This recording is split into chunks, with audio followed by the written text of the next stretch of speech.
I remember the day that my family moved into our new neighborhood. And when we were finishing up the process, the moving trucks were getting ready to pull out, we noticed across the street a gallery of onlookers had gathered to supervise the process, I suppose. And when we were the ones left standing on our porch, it was clear to them that we were their new neighbors.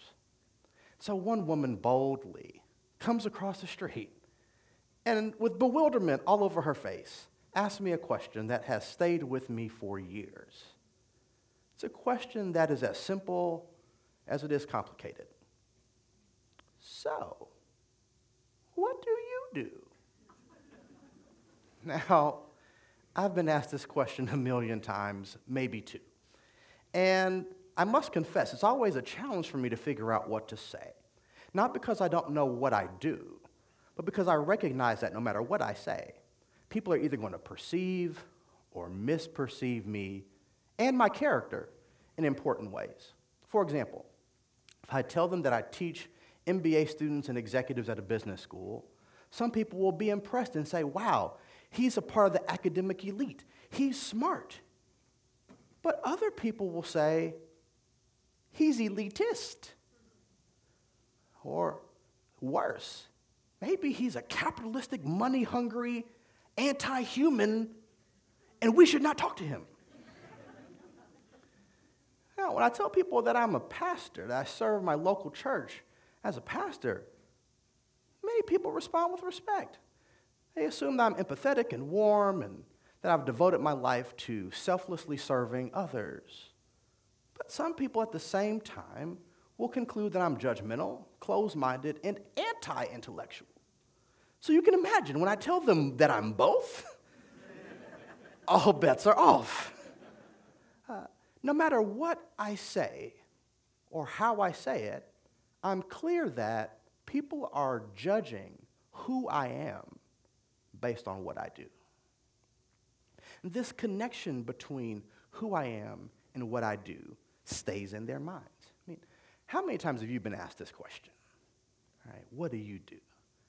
Think about some of the mental and emotional gymnastics that you have to go through to figure out what you want to say depending on who you're talking to and what kind of impression you want them to have of you. How many times have you asked this question of others? I imagine that some number of those times you asked that question genuinely curious about the other person's work. Sometimes, if we're honest, we're asking that question because we simply don't know what else to say. And if we're really honest, sometimes we're asking that question because we use it to crudely measure how valuable someone is. We're assessing their worth, their significance, based on what they do. And this equating of what they do to who they are can be very damaging. In a moment where artificial intelligence and machines are able to outthink some of the smartest humans and able to outwork some of the most hardworking people you'll ever meet, it's misguided at best, but malicious at worst to equate someone's doing with their being. And yet, we've been socialized to do this for centuries. I mean, going back to the Middle Ages, we find what linguists call occupational surnames. These occupational surnames literally connected your family's name with your family's work. For example, if you were a miller, you were a miller. If you were a fisher, you were a fisher. If you were a mason, you were a mason. If you were a smith, you might have been a blacksmith, a coppersmith, a silversmith, a goldsmith. You were some kind of smith. Even the kings were kings. Well, not real kings, but in medieval plays, the role of king got passed down from generation to generation. And so if your father played the role of king and you were the eldest son, you too got to play the role of king. The name stayed with you, and so did the job. Your job was literally who you were. And thank goodness now we don't have these occupational surnames. I mean, imagine if your name was Jeff Knight and you have to show up to work on Monday morning in full battle array, ready to do war because your last name was Knight. I mean, that would be pretty awkward. So thankfully, we've dispensed with the occupational surnames for the most part, but the reality is the connection between work and identity is as strong, if not even stronger. Many of us are workaholics. And we feel like if we walk away from our work, we won't have anything valuable to bring to the table. This connection between work and identity is strong. And what many people have referred to this as is career enmeshment. Career enmeshment is this fragile state where who you are and what you do cannot be separated. Your entire being is wrapped and tangled up in what you do. And career enmeshment can happen to anybody at any stage of life or career. It can happen for the younger person who's just trying to establish their footing, but maybe having a couple of missteps and unable to securely plant themselves in the job or career of their choice. Career enmeshment will have them thinking that because their professional life isn't working out, that life at large is not working out, and that because their job isn't quite landing, that their whole life is a failure because things aren't coming together. For someone who has worked for a few years in a job, they may even have a longer tenure than that. But unceremoniously, they are informed by their employer that their job is getting ready to be outsourced. Or perhaps they're getting ready to be replaced by artificial intelligence or a robot. And that now, the value you brought to the company, we really don't need anymore. Imagine the sense of anxiety and depression and feelings of worthlessness that can set in when your employer tells you that what you brought to the table, we don't need you to bring anymore. Or imagine someone who's had a long, very successful, perhaps even prestigious career. And as they approach the end of their fourth or fifth or sixth decade in the workforce, and the prospect of retirement is looming in front of their face, imagine the career enmeshed person experiencing deep grief. Because if I let go of my job, if I let go of my title, I might be letting go of myself. And if I lose myself and lose my respect and lose my significance, what do I have left? Career enmeshment can touch all of us at any stage of life. And the mental and emotional toll that it takes is significant. Career enmeshment doesn't only hurt us in terms of our psychological and emotional well-being, can also harm our relational well-being too.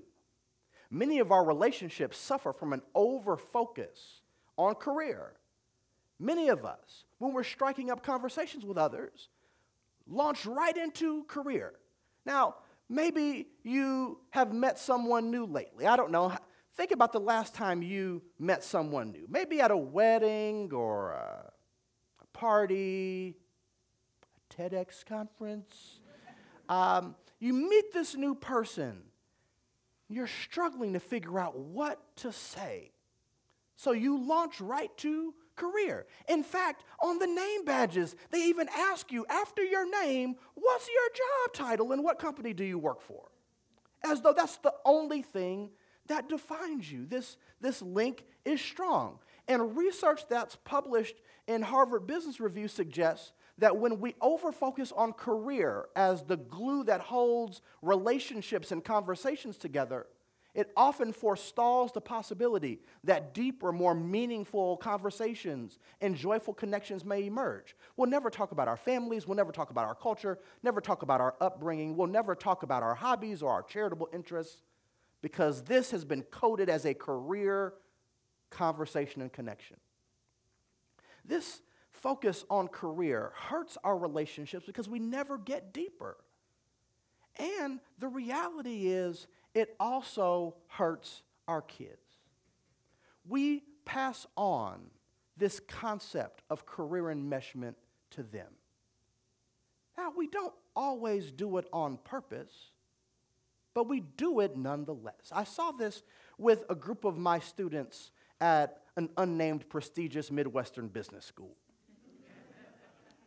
And we were trying to get them to identify themselves without using where they'd gone to college, where they'd worked, or where they wanted to work after business school, as a way of introducing themselves to each other. And as you might imagine, the results of this little social experiment were predictably comical and painful. You have this group of academic heavyweights who have gathered from all over the world, who have been groomed to believe that their entire significance as a human is wrapped up in what can fit on a one-page resume. You put them into a room and you ask them to talk to each other without leaning on the things that have defined their entire lives. They stared at each other awkwardly. They fidgeted nervously. They giggled anxiously. But when I talked to many of them afterwards, they actually wanted to have more deep, more joyful connections with each other. They just didn't know where to start. Because for many of them, as kids, they were trained to think that who they were was equal to what they'd accomplished. Now, this happens to many of us too. And I believe that for many of us, this starts when we're young. I mean, how many of us can remember the top 3 questions we were asked as kids? Number 1, are you hungry? Number 2, are you ready yet? Number 3, what do you want to be when you grow up? Right? I mean, how many of us were asked that question as kids? What do you want to be when you grow up? That's a beautiful question, except for the fact that it sets up our kids for career enmeshed thinking from the start. It sets them up thinking that who they are is tied to what they do. What do you want to be? Not what do you want to do, what do you want to be?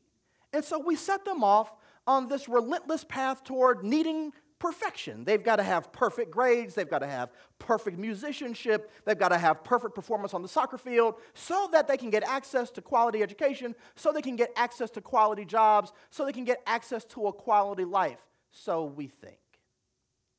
And all we've done is placed into them a need to stay career enmeshed. We've subjected them in the next generation to this soul-killing cycle.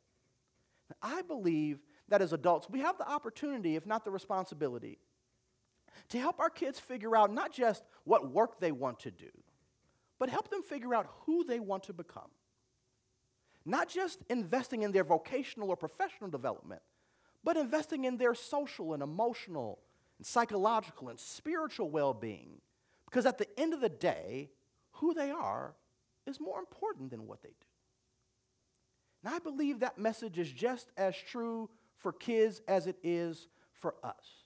I believe we can help our young people and one another discover what I like to call their wow factor. Who over what? Because at the end of the day, isn't it true that you're a person, not a robot? Isn't it true that your value on the planet cannot be reduced to what you've produced? Who over what? That wow factor is something that we can all explore and embrace. This is not just a lesson for kids. It's an invitation to all of us. Many of the students I just told you about, I had the opportunity to talk to after that little experiment. And I asked them what stood out to them. And a deeper truth emerged for many of them that I hope emerges for you too. It was not that we should stop talking about career, because our careers are important. Many of us have a sense of calling that matters to us. No one's saying throw out the baby with the bathwater here and not care about what we do professionally. But what we are saying is that there is deep danger in equating what someone does to who they are. This idea that our work and our identity are inextricably linked is a dangerous place to be. So the deeper truth that emerged, that I hope stays with you just as it did with me, is that our human worth is not defined by our work. Because you and I are not human doings. We're human beings.